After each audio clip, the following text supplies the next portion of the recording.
تو پھر یہ قیمتیں ریورس بھی اتنی تیزی سے ہوتی ہیں۔ اچھا رانا صاحب، ایک اور خبر یہ آ رہی کہ یو اے ای کو پاکستان قرض واپس کر رہا ہے، کیا پاکستان اپنے پیسوں سے اپنے ریزرو سے قرض واپس کر رہا ہے یا پھر مزید کوئی قرضہ سستے داموں لے کر وہ یو اے ای کو دے رہا ہے؟ دیکھیں ابھی یہ ایک آن گوئنگ چیز ہے، یو اے ای ہمارا برادر ملک ہے، ہمیشہ ہمارے ساتھ کھڑا رہا ہے اور ہمارے بہترین تعلقات ہیں یو اے ای کے ساتھ۔ ابھی یہ کوئی جب چیزیں یہ فائنلائز ہوں گی تو یہ چیزیں سامنے آ جائیں گی، ابھی ایسا کوئی فوری طور پہ کچھ نہیں ہونے جا رہا، ان چیزوں کو ہم دیکھ رہے ہیں اور جب ہمیں اور پاکستان کے پاس پیسے واپس کرنے کی گنجائش موجود ہے تو یہ کوئی اتنا بڑا ایشو نہیں ہے، اور اگر ہمیں یہ واپس کرنے پڑے تو ہم وقت آنے پہ ضرور کر دیں گے، لیکن مجھے نہیں نظر آ رہا کہ یہ کوئی فوری کوئی یہ چیز ہونے جا رہی ہے۔ صحیح۔ اور جو خبر بجلی کے حوالے سے کہا جا رہا ہے آئی ایم ایف کے حوالے سے کہ بجلی مزید مہنگی ہونے جا رہی، جو سبسڈی تھی وہ بھی ختم کر رہے ہیں۔ دیکھیں بجلی کے حوالے سے منسٹری آف انرجی آپ کو حتمی جو ہے وہ اس کے اوپر چیز بتا سکتی ہے، لیکن آبویسلی اگر ان پٹ کاسٹ جو ہے وہ بڑھتی ہے تو اس کا امپیکٹ پھر آپ کے پاس دو ہی طریقے ہوتے ہیں کہ آپ اس کو ابزارب کر لیں سبسڈی کے ذریعے یا پھر آپ اس کو پاس آن کر دیں، کوئی تیسرا تو اس کا حل نہیں ہے۔ بہت سارے یونٹس جو ہیں وہ سبسڈائزڈ ہیں، تو یہ تو اب اگلا جب بجٹ آئے گا تو تب یہ چیزوں کا اس کو تعین کیا جائے گا، ابھی تو پچھلے بجٹ کے مطابق ہی معاملات چل رہے ہیں اور جو سبسڈیز ہیں وہ آلریڈی کورڈ ہیں۔ صحیح، بہت دور بجے ہیں تو بجٹ کا بھی دیکھ لیتے ہیں، لیکن آپ کی موجودگی کا فائدہ اٹھاتے وزیر اعظم کے کوارڈینیٹر ہیں، ایک خبر سیاسی طور پر یہ آ رہی ہے کہ پی ٹی آئی 9 اپریل کو جلسہ کرنے جا رہی ہے راولپنڈی میں، اجازت دیں گے آپ ان کو؟ دیکھیے مجھے نہیں لگتا کہ پی ٹی آئی کو، کہ میرا خیال ہے، میرا تبصرہ ہے کہ ان کو اجازت دی جائے گی۔ پی ٹی آئی نے ہمیشہ کوشش کی ہے کہ ملک کے اندر عدم استحکام پھیلایا جائے اور توڑ پھوڑ، جلاؤ گھراؤ اور ایک انارسسٹ کی سیاست کرنے کی کوشش کی گئی ہے، تو ان کو اجازت سیاسی طور پہ جو ہے وہ ملنا ڈی سی نے کرنی ہے، لیکن میں نہیں سمجھتا کہ اس ماحول میں کہ جہاں سیکیورٹی تھریٹس بھی ہیں اور خطے میں جنگ لگی ہوئی ہے کہ آپ یہاں جو ہے وہ ایک نااہل اپوزیشن جو ہے وہ ملک کے اندر عدم استحکام پھیلانے کی کوشش کی جائے تو اس کو جو ہے وہ سپورٹ کیا جائے، اس پہ تو مجھے مشکل لگتا ہے کہ ان کو بہت شکریہ رانا احسان افضل صاحب، ہمارے وزیر اعظم کے کوارڈینیٹر، اور یہ کہا جا رہا ہے کہ اگر قیمتیں بڑھتی ہیں عالمی طور پر تو یقینی طور پر وہ پاس آن ہوں گی، لیکن میکسیمم سبسڈی اور میکسیمم ریلیف حکومتی دعویٰ ہے کہ وہ عوام کو دینے کی کوشش ہو رہی ہے، اور اسی میں ہم نے یہ دیکھا کہ پیٹرولیم مصنوعات کی قیمتوں میں اضافے کے حکومتی دفاع کرتے ہوئے جو وفاقی وزیر مصدق ملک ہیں، انہوں نے آج ایک بڑی دلچسپ قسم کی کہانی سنائی ہے۔ آپ کو مصدق ملک صاحب کی وہ کہانی پہلے سنواتے ہیں، پھر اس کہانی کے حوالے سے ایک عام آدمی کا جواب کیا ہے وہ بتاتے ہیں۔ آج میں آپ کو صرف ایک کہانی سناؤں گا۔ فیصل آباد سے تقریباً 50 میل دور ایک چھوٹا گاؤں، اور اس گاؤں میں ایک چھوٹی سی دکان، اور اس کو چلانے والے کریم بھائی، اور کریم بھائی ہر شخص کو اس کے نام سے پہچانتے ہیں گاؤں۔ تو مہنگائی آ جاتی ہے، آٹا مہنگا ہو جاتا ہے، چاول مہنگے ہو جاتے ہیں، گیہوں مہنگا ہو جاتا ہے، لیکن کریم بھائی اپنی قیمتوں میں اضافہ نہیں کرتے۔ کیوں نہیں کرتے؟ کہ جب وہ قیمتوں کے متعلق سوچتے ہیں تو ان کے ذہن میں وہ بیوہ آتی ہے جو روز آ کے آدھا کلو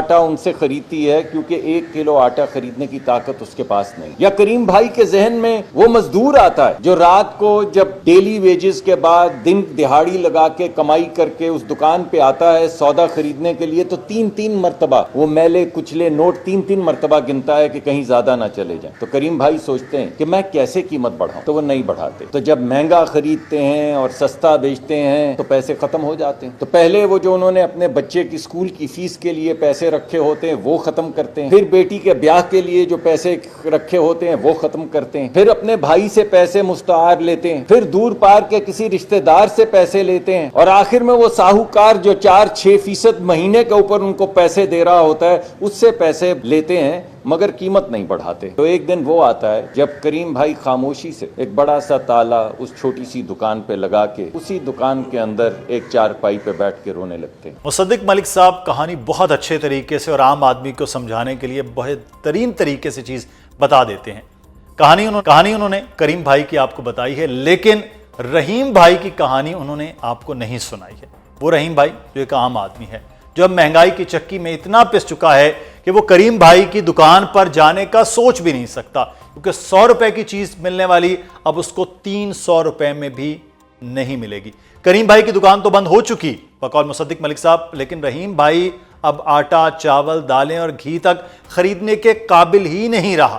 کریم بھائی تو کاروباری آدمی ہیں، کچھ بھی کر کے کل دوبارہ دکان کھول لیں گے، لیکن رحیم بھائی تو ایک عام پاکستانی ہے، 2 وقت کی روٹی بھی اس سے چھن چکی ہے، بچوں کی پڑھائی اس کے لیے بوجھ بن چکی ہے، بیماری اس کے گھر دستک دیتی ہے تو اس کی جیب میں علاج کے پیسے نہیں ہوتے، ہاتھ میں مہنگی ادویات کی فہرست تھامے سرکاری اسپتال کی قطار میں کھڑا رحیم بھائی آخر پکارے تو کس کو؟ ملک کے ہزاروں کریم بھائیوں کی فکر تو سب کو ہے اور ہونی چاہیے، لیکن رحیم بھائی شاید کسی کی ترجیحات میں شامل نہیں ہیں۔ مصدق ملک صاحب، پٹرول کی قیمتوں میں اضافے نے رحیم بھائی کا جینا مشکل کر دیا ہے، خدا را کچھ رحیم بھائی کے لیے بھی سوچئے کہ اس مہنگائی کے طوفان سے نکل سکے۔ پٹرولیم مصنوعات کی قیمتوں میں اضافہ، پھر کمی، لیکن ڈیزل کی قیمت برقرار ہے، عام آدمی پر اس کا خاصا ایک فرق آ رہا ہے۔ پھر ساتھ ہی ساتھ ہم نے حکومتی نمائندوں سے بھی بات کی کہ یو اے کو کوئی قرض پاکستان واپس کرنے جا رہا ہے، یہ بھی خبر آ رہی ہے کہ بجلی کی قیمتوں میں اب اضافہ ہوگا۔ بنیادی سے سوال یہ ہے کہ سارے عمل میں ایک طرف پاکستان کی اکانومی کہاں کھڑی ہے، اگلے آنے والے 1 مہینہ اور 6 مہینوں میں ہم کہاں ہوں گے اگر اسی طرح سے پیٹرولیم مصنوعات کی قیمتیں بڑھتی ہیں، اور ایک عام آدمی کس طرح سے افیکٹ کرے گا، اس سب پر بات کریں گے۔ ہمارے ساتھ موجود ہیں ہارون شریف صاحب، اکانومسٹ ہیں، انویسٹمنٹ پوائنٹ آف ویو سے چیزوں کو بڑی گہری نظر دیکھتے ہیں۔ بہت شکریہ ہارون شریف صاحب آپ کے وقت کا۔ سر، پیٹرولیم مصنوعات کی قیمتیں عالمی مارکیٹ کے مطابق آپ کو لگ رہی ہیں کہ جو پاکستان میں ہے، یا پھر جو ایک تاثر مسلسل کل سے ہم دیکھ رہے ہیں کہ جی پاکستان خطے میں سب سے مہنگا پیٹرول دے رہا ہے، سب سے مہنگی پیٹرولیم مصنوعات ہے؟ جی، پاکستان کی پیٹرولیم مصنوعات اس لیے خطے میں تقریباً 30% مہنگی ہیں کہ ہماری جو پرائس کیلکولیشن ہے اس کے اندر اچھا خاصا ٹیکس ہوتا ہے۔ اگر آپ دیکھیے پیٹرولیم لیوی جو ہے وہ جو کل کم کی گئی ہے وہ 161 پہ چلی گئی تھی، اس کے علاوہ کچھ فریٹ اور کسٹمز کے 24-25 روپے ہوتے ہیں، پھر کوئی 2.5 روپے کی ایک کاربن ٹیکس ہوتا ہے، تو وہ ٹیکس جو ہے وہ مل کے وہ پیٹرول کی قیمت کو مہنگا کر دیتا ہے۔ اس لیے پاکستان خطے سے زیادہ ہے، اور اس کے امپیکٹس جو ہیں کاسٹ آف ڈوئنگ بزنس پر ہیں، ہماری جو اسینشل کموڈیٹیز ہیں، کیونکہ فارم ٹو مارکیٹ ہماری جو زیادہ تر ٹریڈ ہے وہ بائی روڈ ہوتی ہے، ٹرین سے نہیں ہوتی، تو اس میں بھی آئل استعمال ہوتا ہے، تو ہماری ایک نیٹ ہم آئل امپورٹ ڈیپینڈنٹ ملک ہیں، اس کی وجہ سے پاکستان پہ امپیکٹ باقیوں کی نسبت زیادہ آتا ہے۔ آپ نے ایک جملہ بڑا زبردست بولا، کاسٹ آف ڈوئنگ بزنس والا۔ اب مسئلہ یہ ہے کہ ڈیزل کی قیمتیں زیادہ ہیں، ایک عام آدمی کو دکان پہ جا کے جو چیز پہلے 100 روپے میں مل رہی تھی اب وہ 125 یا 150 روپے میں ملے گی،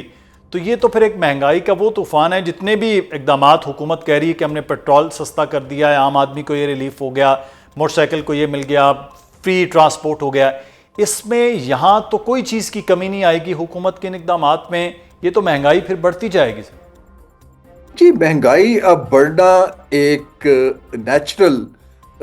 فینومینا ہے پاکستان، کسی بھی ملک میں اگر آپ کی ان پٹ کاسٹ کا ایک اسینشل آئٹم سڈنلی دگنی قیمت پہ چلا جاتا ہے تو مہنگائی تو بڑھے گی،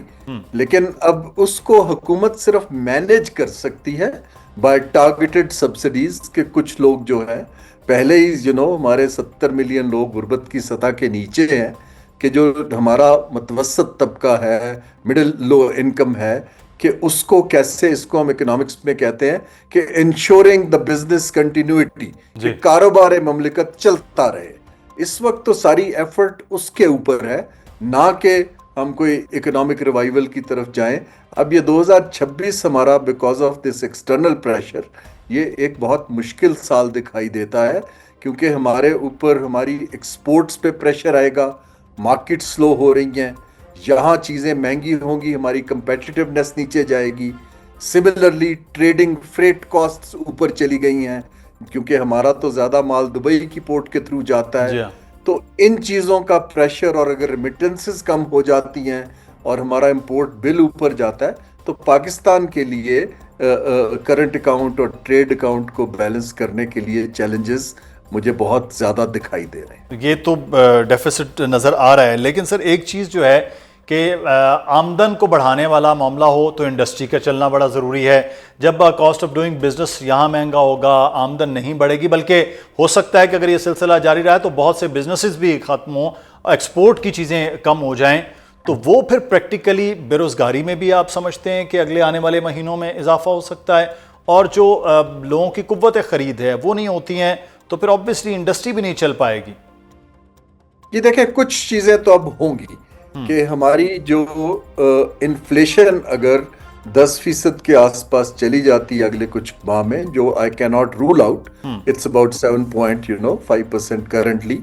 اور جو اسینشل کموڈیٹیز ہیں جس میں فوڈ آئٹمز ہوتے ہیں وہ اگر زیادہ اوپر چلے جاتے ہیں تو جو ہماری کنزمپشن پاور تو ایروڈ ہوگی، کیونکہ آلریڈی بیس لائن قیمتیں کووڈ کے بعد اوپر جا چکی ہیں، اس سے مزید اوپر جائیں گی. سو کنزمپشن پاور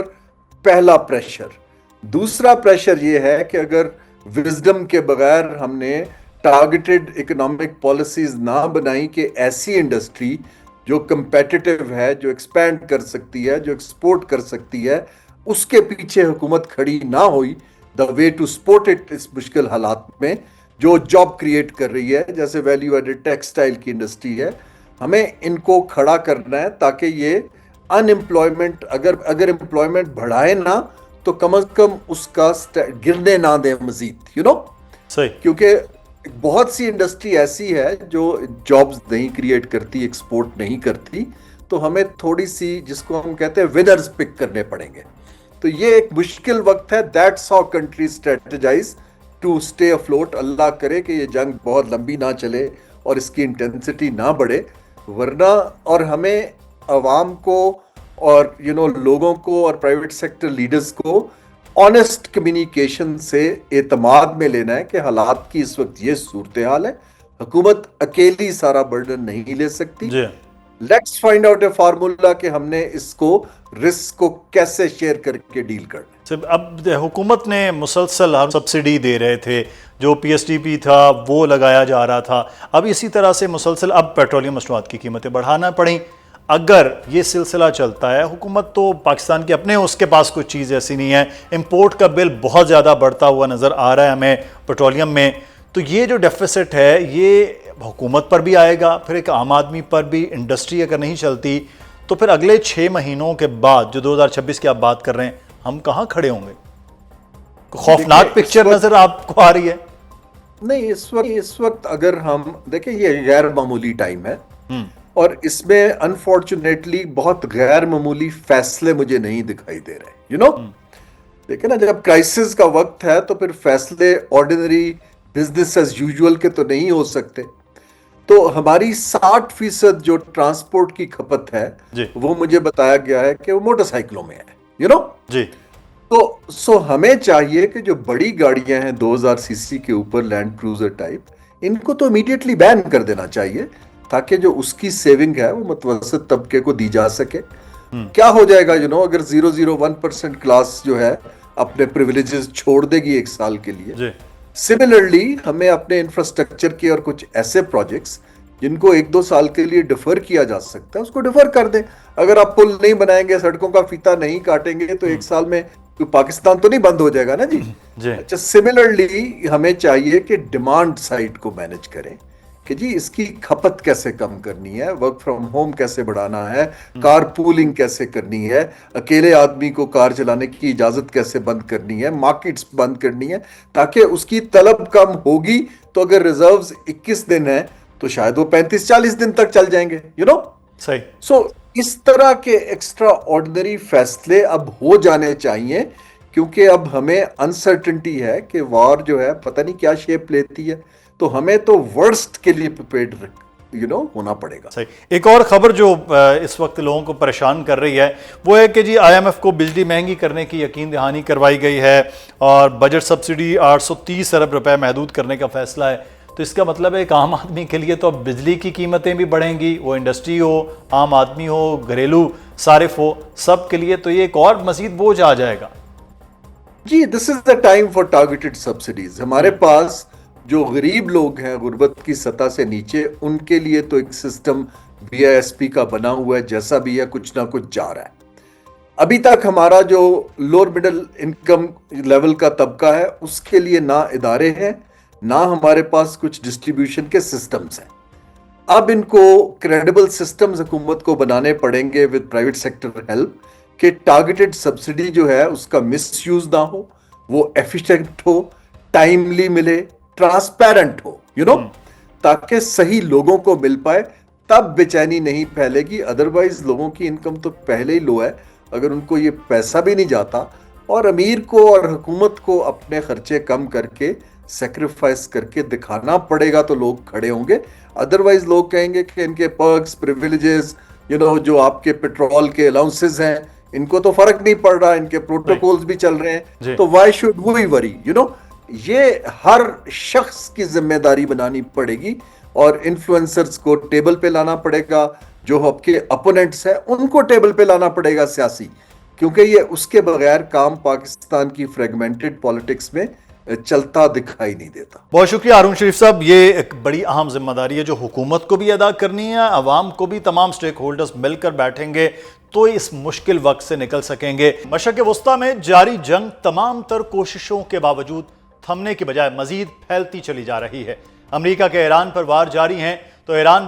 بھی سخت رد عمل دکھا رہا ہے. ہر گزرتے دن کے ساتھ خطے کے ممالک کی آپسی تعلقات بھی خراب کرنے کی سازشیں ہو رہی ہیں. ریاض میں امریکی سفارت خانے پر حملہ ہوا, جس کے بعد امریکہ نے الزام عائد کیا کہ حملہ ایران نے کیا, لیکن ایران نے امریکی دعوے کو یکسر مسترد کرتے ہوئے اعلان کیا کہ اس حملے کے ساتھ ایران کا کوئی تعلق نہیں. اس سے قبل امریکی میڈیا کے ایران امریکہ تنازع میں پاکستان کے کردار کو بھی نقصان پہنچانے کی کوشش ہوئی, لیکن ایرانی حکام نے اس سازش کو بھی بروقت بے نقاب کر دیا. امریکی میڈیا نے دعویٰ کیا تھا کہ ایران نے مذاکرات کے لیے پاکستان جانے سے انکار کر دیا, جس پر ایرانی وزیر خارجہ عباس عراقچی نے اپنے ایکس پر دیے گئے پیغام میں کہا کہ انہوں نے مذاکرات کے لیے اسلام آباد جانے سے کبھی انکار نہیں کیا. ان کا کہ امریکی میڈیا ایران کے موقف کو غلط انداز میں پیش کر رہا ہے. ہم پاکستان کی کوششوں کے لیے دل کی گہرائیوں سے شکر گزار ہیں, اور ایران ان شرائط پر زور دیتا ہے کہ جنگ کا جامع اور دائمی خاتمہ ہونا چاہیے. ایرانی وزیر خارجہ نے پیغام کے آخر میں پاکستان زندہ باد کا نعرہ بھی لکھا. ناظرین, مشرق وسطیٰ میں قیام امن کے لیے پاکستان کی کوششوں کو ایران کی جانب سے سراہا جا رہا ہے. اب دیکھنا یہ ہے کہ یہ کوششیں رنگ لاتی ہیں یا جنگ کا دائرہ مزید بڑھے گا. آنے والے دنوں میں پاکستان ایران امریکہ تنازع کے حل کے لیے ممکنہ طور پر کیا کردار ادا کرے گا, اور یہ جنگ کی صورت اب اگلے آنے والے دنوں میں خطے کے لیے کس حد تک مہلک ثابت ہوگی, اس پر ہم سینئر تجزیہ کار اویس توحید صاحب ہمارے ساتھ موجود ہیں, ان سے تجزیہ لیں گے. بہت شکریہ اویس توحید صاحب آپ کے وقت کا. سب سے پہلے یہ جو جنگ ہے, یہ لگ رہا تھا کہ جب شروع ہوا کہ امریکہ ایک بہت بڑی طاقت ہے, شاید ہفتہ, 2 ہفتے, 3 ہفتے تک یہ چیزیں سمٹ جائیں, لیکن ایران اب شاید مزید تیزی کے ساتھ جوابی حملے کر رہا ہے. تو یہ جنگ تھمتی ہوئی سر نظر نہیں آ رہی ہے اگلے ایک اور مہینے میں بھی؟ بہت شکریہ مدثر. دوسرا مہینہ ہے اور یہ جنگ طول پکڑتی جا رہی ہے, جس نے نہ صرف خلیجی ریاستوں کو, مشرق وسطیٰ کو, بلکہ پوری دنیا کی جو اکانومی ہے اس کو ایک اسٹرینگل کر دیا ہے. بہت ہی زیادہ اس وقت مشکلات کا شکار ہے پوری دنیا, اور اس جنگ نے نہ صرف خطے کو اپنی لپیٹ میں لیا ہے بلکہ پوری دنیا اس وقت اس کی لپیٹ میں ہے. اور امریکہ کے صدر ڈونلڈ ٹرمپ جب جنگ کا آغاز تھا تو یہ سمجھ رہے تھے کہ شاید یہ وینزویلا 2.0 ہو, اور وہ مدورو کی طرح جس طرح وہ لے کر آئے تھے کڈنیپ کر کے اور نیو یارک کی عدالت میں پیش کیا تھا, اسی طرح ایران کے سپریم لیڈر آیت اللہ علی خامنائی کو شہید کریں گے, ایلیمنیٹ کریں گے, اور اس کے بعد ایک وہاں پہ ایک طوفان برپا ہوگا اور رجیم چینج ہو جائے گی. وہ بھی نہیں ہوا. تو یہ اب ایک بہت ایک طرح سے کوائگمائر یا دلدل میں پھنستے جا رہے ہیں امریکہ, اور امریکہ کے عوام کے تصورات میں ان امریکی افواج کا نقشہ ہے جو ویتنام میں 10-12 سال پھنسے رہے تھے, پھر 20 سال کے قریب افغانستان کے اندر جنگ لڑتے رہے تھے, اور اسی طرح عراق, اور پھر لیبیا, اور پھر سیریا, اور کہیں بھی انہیں کامیابی نہیں ہوئی تھی. تو اس وقت ڈونلڈ ٹرمپ ایک ایگزٹ روٹ چاہتے ہیں, اور ماننا یہی ہے کہ ان کو پلان بی نہیں ہے, اور وہ نیتن یاہو کے جو جنگی جنونی یا جو ہیجمونک ان کا جو سپرمیسی کا ایک کانسیپٹ ہے کہ وہ مشرق وسطیٰ اور پرشین گلف کے اندر وہ ایک تسلط اپنا قائم کریں گے گریٹر اسرائیل کی صورت میں, اس کے اندر اس بیان کے اندر پھنستے جا رہے ہیں. اور ڈونلڈ ٹرمپ کو ایک وکٹری کلیم کرنے کی جو عادت ہے وہ وکٹری ایگزٹ کے طور پہ نہیں مل رہی. اور ایران جو کئی دہائیوں سے شاید اس طویل جنگ, ایک لانگ وار, ایک ڈیسائسو بیٹل کے طور پہ اس کو لڑ رہا ہے, اور وہ شاید اس انتظار میں تھا کہ یہ جنگ ان پہ مسلط کی جائے گی. اور امریکہ اور اسرائیل نے وہ موقع 28 فروری کو شروع کیا. آپ کو پتہ ہے مدثر کہ اس وقت جو ایران ہے اس کے 90,000 سے زیادہ جو انفراسٹرکچر ہے, عمارتیں ہیں, ان کو نشانہ بنایا گیا ہے. 2,000 سے زائد لوگ شہید ہوئے ہیں, 26,000 سے زیادہ لوگ زخمی ہوئے ہیں. لیکن جو ایک ریزیلینس ہے, ایک ڈیفائنس ہے, وہ شاید ان کو ویسٹرن پاورز کو وہ سمجھ میں نہیں آئی کہ ایران کے اندر جو لوگ اس اسلامک ریپبلک سیٹ اپ کے بارے میں بھی ان کے تحفظات تھے, وہ بھی ریلی کر رہے ہیں ٹو ڈیفینڈ دا کنٹری. ایک لیجنڈری فلم میکر آپ دیکھ لیجئے, جعفر پناہی, وہ فرانس میں ان کو ایوارڈ ملا اور وہ واپس ایران آ گئے, ان کو سزا دی ہوئی تھی. اور ایرانی ٹیلی ویژن یہ تشہیر کر رہے ہیں کہ ان کا ماننا یہ ہے, جعفر پناہی کا, کہ میرا ایک ہی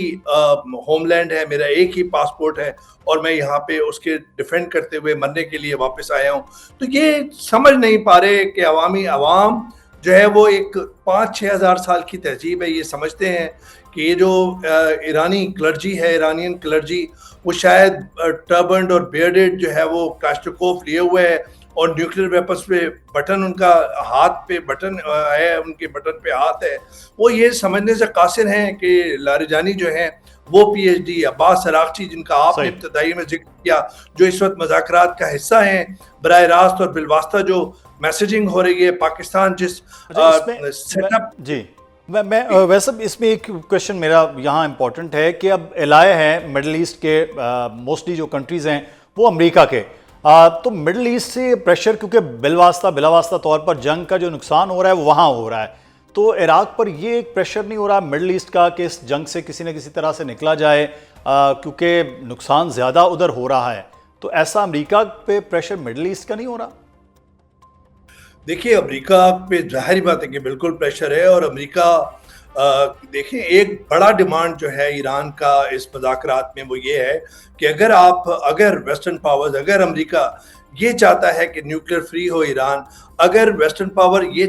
امریکہ یہ چاہتا ہے کہ میزائل پروگرام جو ہے وہ ڈسمینٹل کر دیا جائے, اگر امریکہ یہ چاہتا ہے ایران سے, تو پھر اس کے بدلے ایران کو کیا دیں گے, ایران کو کیا دیرپامن دیں گے. ایران کا ماننا یہ ہے مدثر کہ ان کو وہ گارنٹی چاہیے کہ ان کے اوپر دوبارہ یہ جنگ مسلط نہ کی جائے, اور دوسرا یہ کہ خطے کے اندر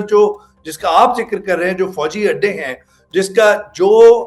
hundreds of billions of dollars یہ خلیجی ریاستیں آئل رچ جو اکانومیز ہیں وہ دیتی رہی ہیں اس سیکیورٹی امبریلا کا, وہ فریکچر ہو گیا ہے. اور وہ فریکچر اس طرح ہوا ہے کہ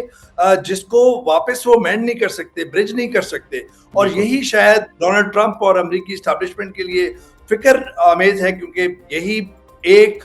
بڑا نقطہ جو ہے امن کی قائم کرنے کے لیے, مذاکرات کے لیے ایران کا یہ ہے کہ فوجی اڈے صرف ایران کے خلاف جارحیت کے لیے استعمال ہو رہے ہیں, یہ اسرائیل کو سیکیورٹی کے لیے دینے کے لیے ہو رہے ہیں, اور یہ گلف کنٹریز جو ہیں وہ یہ جانیں کہ کیا یہ باعث تحفظ ہیں یہ فوجی اڈے, یا یہ باعث پریشانی ہے, یا یہ غیر تحفظ ان کی پریشانی کا باعث بن رہے ہیں. مجھے یہ لگتا ہے مدثر کہ یہ اگر فوجی اڈے بند کر دے گی, اگر امریکہ اس بات پہ مان جائے جو ناممکن ہے, تو پھر مشرق وسطیٰ میں ان کا جو ملٹری انفلوئنس ہے وہ یہ ڈیمینش ہو جائے گا. تو یہ میکسیملسٹ پوزیشن ہے, اور اس کے بیچ میں مذاکرات کے لیے ایک بڑی کوششوں کی جو لیڈ کر رہا ہے وہ پاکستان کر رہا ہے. پاکستان کا اس وقت جو کردار ہے, پچھلے دنوں میں ہم نے پچھلا ویک جو ہے وہ پاکستان میں بڑا ایکٹیو رہا ہے, چائنا کے ساتھ بھی ایون معاملات ہیں. تو آپ نے ایک لفظ استعمال کیا گارنٹی, تو کیا ایران کسی کی گارنٹی, وہ چائنا ہو سکتا ہے, وہ کون ہو سکتا ہے؟ دوسرا پاکستان کا کردار اس سارے مذاکرات میں, جیسے آج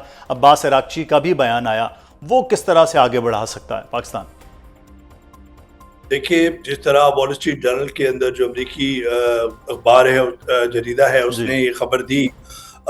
جس طرح آپ نے ابتدائی میں کہا کہ پاکستان میں مذاکرات کے لیے نہیں آنا چاہتا ایرانی وفد, اور اس کے بعد پھر عباس عراقچی کا یہ یہ بیان اور اس کی تردید، اس کی کلیریفیکیشن کہ بہت برادرانہ تعلق ہے اور یہی کوشش کر رہے ہیں پاکستان، اور اس کے ساتھ وہ ویڈیو انہوں نے کلپ لگایا ہوا ہے جس میں پاکستانی جھنڈے لہرا رہے ہیں، تو میں سمجھتا ہوں کہ یہ ایک اتنا بڑا سگنلنگ ہے کہ اس وقت بھی جو محور ہے مذاکرات کا یا جو ڈپلومیٹک ایفرٹس کا، بیک چینل ڈپلومیسی کا، انڈائریکٹ اور ڈائریکٹ میسیجنگ کا، وہ پاکستان ہے. اور اسی وجہ سے پاکستان کے فورن منسٹر، ڈپٹی پرائم منسٹر جو ہے اسحاق ڈار صاحب، انہوں نے ان کا شکریہ ادا کیا. جو گارنٹی کی بات ہے، مجھے ایسا لگتا ہے مدثر کہ ان کو دو گارنٹیئر ایسے میری نظر میں ہیں. ایک ہے رشیا اور دوسرا چائنا. چائنا کو اگر آپ کو یاد ہو کہ سب کو حیرت ہوئی تھی پوری دنیا کو جب چائنا نے brokered a peace deal between Iran and Saudi Arab. تو یہ خلیجی ممالک میں بھی، سعودی عرب کے ساتھ بھی اور ایران کے ساتھ بھی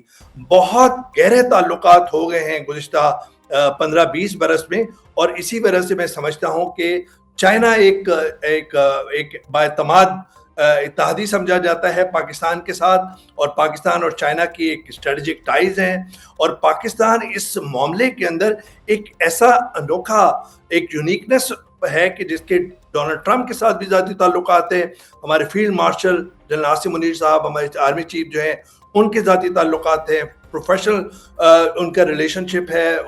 ڈونلڈ ٹرمپ کے ساتھ. پاکستان کے سعودی عرب کے ساتھ میوچل ڈیفنس پیکٹ ہے، نظریاتی تعلقات ہیں، گلف اسٹیٹ کے ساتھ بہت گہرے برادرانہ تعلقات، اور چائنا کے ساتھ آپ کو پتہ ہے کہ اسٹریٹجک ٹائز ہیں. تو چائنا اور اس کے ساتھ پھر ٹرکی، یہ دو ایسے ممالک ہیں جو اس مذاکرات کے اندر بہت سیریس ایفرٹس کر رہے ہیں، اور ڈائریکٹ اور انڈائریکٹ جو میسیجنگ ہے وہ میں سمجھتا ہوں کہ پاکستان اس کے اندر جو لیڈ کر رہا ہے اس وقت شاید جنگی جنونیت کے اندر جو امریکہ اور اسرائیل پہ طاری ہے اس کے اندر وہ کہیں آپ کو پس منظر میں نظر آ رہی ہے، لیکن آنے والے دنوں کے اندر ایک یہی حل ہے، کیونکہ جس طرح گلوبل اکانومی کا گلا گھٹ گیا ہے، اور پوری گلوبل اکانومی تھائی لینڈ سے لے کے پاکستان اور افغانستان سے لے کے آسٹریلیا، ہر جگہ پہ اس کی شدت اور حدت محسوس کی جا رہی ہے، اور خود امریکی عوام جو ہیں ڈونلڈ ٹرمپ کے جو اتحادی ہیں وہ یہ سمجھتے ہیں کہ یہ کیا